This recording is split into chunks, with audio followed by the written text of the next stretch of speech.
जी। जी ठीक। दादा, मैं आपके पास आता हूँ। मुझे लगता है कि एक शख्स है हमारे सूत्रों के अनुसार जो इस समय बहुत डरा हुआ है, और वो बंदा या बंदी, उसका नाम स्मृति ईरानी है।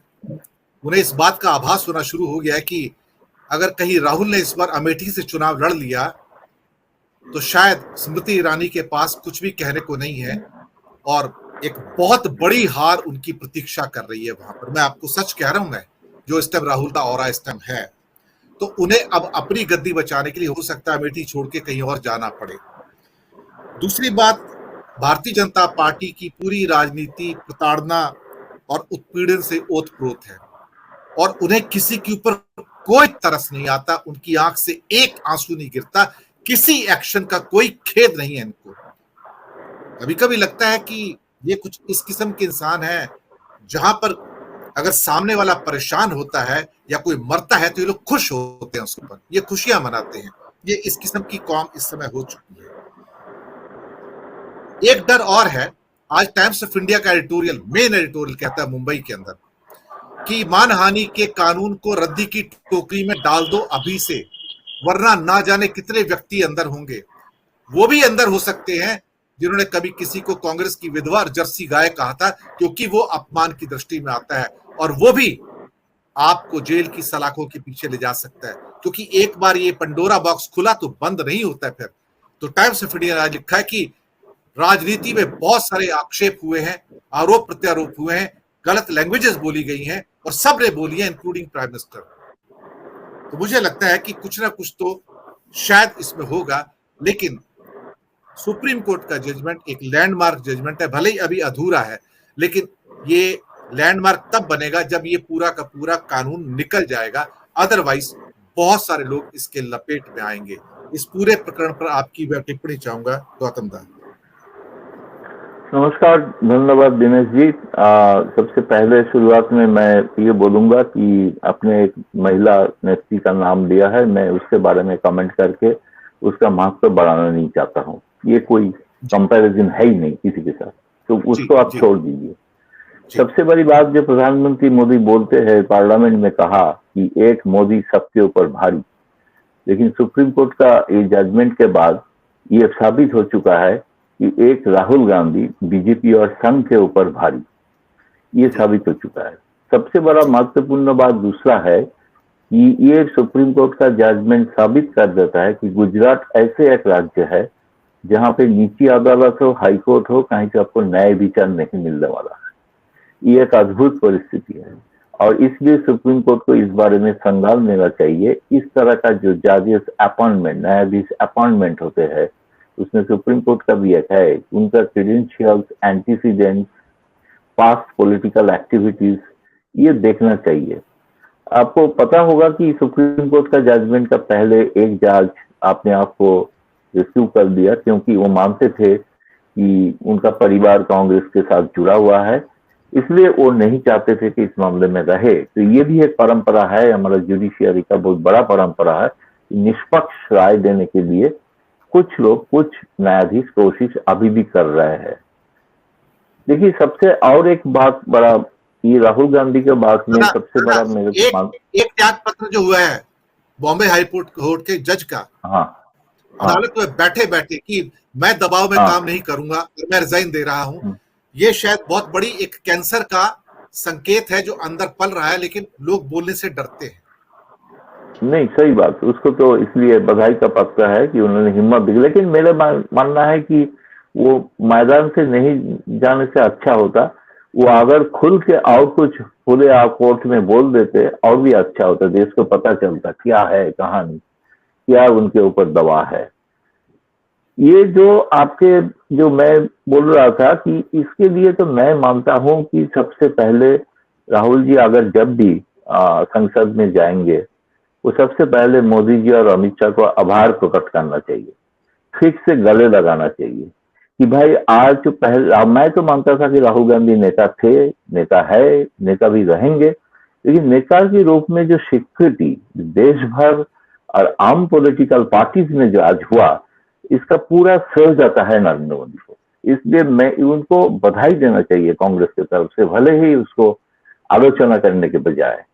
क्योंकि अगर ये अब देखिए इसके बाद जो अभी ने चर्चा की, जिक्र किया है कि सारे जो पॉलिटिकल स्पेक्ट्रम, खासतौर पे विरोधी दल से, सबने राहुल गांधी को इस बारे में ऐसे बयान दिया कि लगा है कि वो राहुल गांधी को एक्सेप्ट कर लिया फाइनली। जो विरोध पहले थे वो अभी नहीं है। राहुल गांधी के बारे तो मुंबई बेंगलुरु मीटिंग में तो ममता जी कहा ही था कि राहुल हमारा सबसे फेवरेट है, और अभी कल ही उनको उन्होंने बधाई दिया ट्वीट करके। इसके लिए इंडिया मजबूत होंगे, इंडिया जो गठबंधन है वो मजबूत होंगे, हमें लड़ाई का ताकत मिलेगा। तो राहुल विरोधी दल का एक ताकत का स्वरूप के रूप में उभर के आए हैं, इसका पूरा श्रेय हो जाता है बीजेपी के ऊपर। दूसरी बात यह है कि देखिए कब राहुल गांधी आएंगे ये एक बड़ा सवाल है, क्योंकि आपको पता होगा लक्षद्वीप का एमपी ने, जिसने केरला हाईकोर्ट ने बरी कर दिया, उसके बावजूद भी स्पीकर ओम बिरला उसको लोकसभा में आने नहीं दे रहे थे, उसको सुप्रीम कोर्ट जाना पड़ा। सुप्रीम कोर्ट ने जब फटकारा लगाया तब जजमेंट आने का पहले ही जो लोकसभा ने उसको आने का इजाजत दी। तो मुझे तो लगता है कि शायद ये सरकार एक भूल के बाद दूसरा भूल करने जा रहा है, दूसरा गलती भी करेंगे। तो मुझे लग रहा है कि जल्दी से जल्द राहुल गांधी को लोकसभा में आने देंगे। अगर जो सोमवार से या मंगलवार से जो अनास्था प्रस्ताव के ऊपर जो चर्चा जारी होना है उसके तो राहुल गांधी होंगे तो भाग लेंगे। कांग्रेस पार्टी चाहते हैं, बाकी विरोधी दल भी सब भी चाहते हैं, स्पीकर से मिले भी है। अभी पता नहीं कि स्पीकर को तो आपको पता ही है, स्पीकर भले ही लोकसभा का मालिक है लेकिन वो किनके इशारा पर चलते हैं ये बोलने का जरूरत नहीं है। अभी वो जिसका इशारा लेने के लिए जाएंगे उसके पास जाने का हिम्मत है क्या, उसका मूड क्या है, मिजाज क्या है, कैसे वो रिएक्ट कर रहा है इस सुप्रीम कोर्ट का जजमेंट के, किसी में पता नहीं, अभी तक पता नहीं है। उनके तरफ से तो कोई ऐसे कुछ रोक बाबा दिखा नहीं। लेकिन राहुल गांधी के लिए अगला रास्ता उतना आसान भी नहीं है। अब देखिए बीजेपी का आईटी सेल के तरफ से जो बयान आया है कि राहुल गांधी कहाँ बरी हुई, बरी तो हुई नहीं है, सिर्फ उसको रोक लगा दी। लेकिन और ऐसे सारे मामला है जिससे राहुल गांधी के ऊपर ये कार्रवाई हो सकता है। वो मान रहा है कि जैसे बहुत सारे कोर्ट है, इस कोर्ट जैसे गुजरात टाइप कोर्ट जजेस है, क्योंकि वो जज जानते थे कि 2 साल का सजा का मतलब क्या होता है। हम और आपसे वो ज्यादा विद्वान है, तभी तो न्यायाधीश बने। वो न्यायाधीश जानते थे कि 2 साल सजा के कारण राहुल गांधी का सांसद पद चला जाएगा, जानबूझ के दिया है ना। तो एक तरह से इसीलिए ये पॉलिटिकली मोटिवेटेड था, जिसका जिक्र सुप्रीम कोर्ट ने किया है कि किस कारण से आपने सजा दिया था उसको अब लिखा नहीं है। हाँ, कुछ कमेंट किया था, कमेंट तो नहीं करना चाहिए था किसी राजनीतिक नेता को, ठीक बात है, लेकिन इसके लिए बाकी जो सारे देश भर में जो केस लगा के रखा है इसके लिए अगला, लेकिन ये जितना करेंगे एक से तो सबक नहीं देंगे तो अच्छा ही है राहुल गांधी के लिए, क्योंकि राहुल गांधी और भी देश भर में और बड़े नेता के रूप में उभर के आएंगे। राहुल गांधी खुद कहा नहीं हो प्रधानमंत्री का उम्मीदवार है, लेकिन ये जबरदस्ती प्रधानमंत्री बना रहा है बीजेपी राहुल गांधी को। और इसके बाद पहले जो चर्चा थी मोदी वर्सेस राहुल, इससे मोदी को फायदा होता है। अभी तो मोदी के ऊपर भारी पड़ रहा है, बहुत ज्यादा भारी हो रहा है, गिरावट आ रहा है उनका रेटिंग में। रेटिंग तो यहाँ पे भी रेटिंग हमारा आर्थिक स्थिति में भी ऐसे गिरावट है तो सेंसेक्स अब दिखाई दिया कहाँ गिर रहा है, कितना लाखों करोड़ का नुकसान हो चुका है शेयर मार्केट में। तो मेरा कहना यह है कि राहुल गांधी का फाइनली एक एक्सेप्टेंस हुआ है इस राय से सारे देश में। हाँ, कोई कांग्रेस पार्टी घोषणा कर दी है, उन्होंने कोई पद के लिए नहीं ये मोर्चा बनाया है। उन्होंने एक बात भी साथ साथ कह दी कि वो 11 मेंबर का एक कोर कमेटी बनाएंगे। ये 11 मेंबर ही फैसला लेंगे अगला। वो 11 मेंबर में निश्चित तौर पर राहुल गांधी एक अहम भूमिका देंगे, मुझे उम्मीद है। और इसके बाद तो क्योंकि राहुल के लिए सबसे बड़ी फैक्टर जो अच्छे फैक्टर है, पॉजिटिव फैक्टर है, वो है उनका उम्र। प्रधानमंत्री तो 2050 साल होने वाला है, उसमें वो मार्गदर्शक मंडली में जाएंगे कि नहीं जाएंगे वो खुल के उनको बोलना चाहिए ना कि नहीं, मैं नहीं जाऊंगा मार्गदर्शक मंडली में, क्योंकि उन्होंने जो काटा पेश किया है उनके तो ऊपर वो आ रहा है।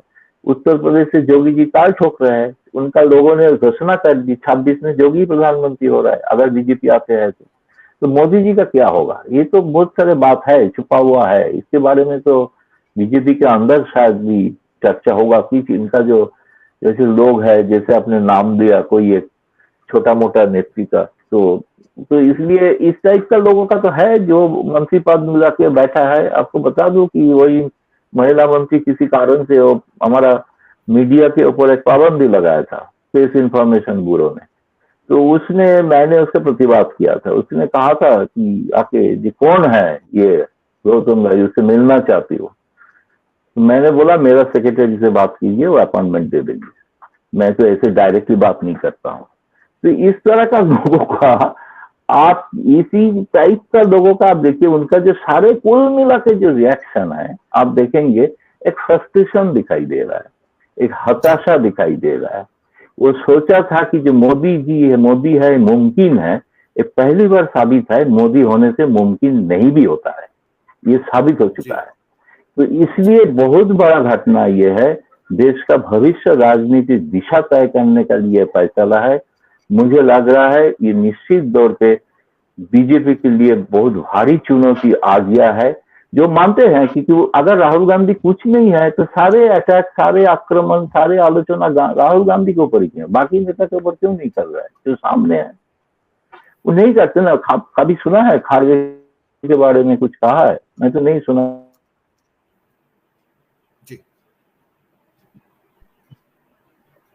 इसलिए दलित नेता है, दलित के ऊपर बोलने से दलित नाराज हो सकते, इसलिए शायद वो खारगे जी के ऊपर नहीं बोल रहा है। तो इसलिए अभी सुनाई दे रहा है ना कि मेरा नेट का थोड़ा स्लो हो गया था। जी दादा, आ रहा बोलिए। आ रहा है ना, आ रहा है। और तो जैसे कि ना, सच कहने से ही थोड़ा बहुत नेट का गड़बड़ होता है, नेट से सच। जी ठीक है।